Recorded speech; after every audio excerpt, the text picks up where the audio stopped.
יצחק שלום, יושבים כאן יעל, הנכדה שלנו מיכל, ואנחנו רוצים להגיד לך, לברך אותך ליום הולדתך ה-70, ואנחנו נקריא מהכתב.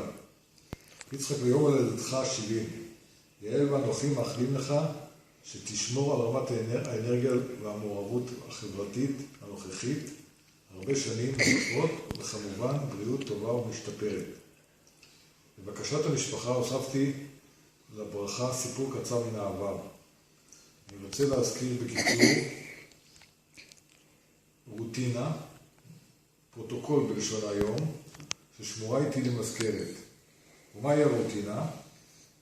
אם זיכרוני לא מטעה אותי, בכיתות ז' וח' מדי בוקר, ללא תיאום טלפוני או סלולרי, היינו בו זמנים, צצים ב-0740,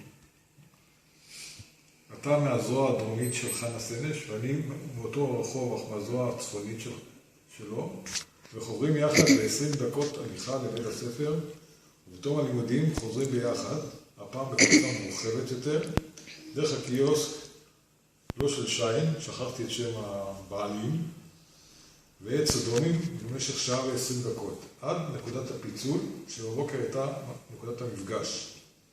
לרוטינה היומית מצטרפים המפגשים של אחרי הצהריים, עד הלילה של כל ילדי השכבה, משני השיקולים ליד הקיוסק של שיין, אך שוב, אם אינני טועה, הרבה פעמים נעדרת מהמפגשים בגלל חרשנות יתר.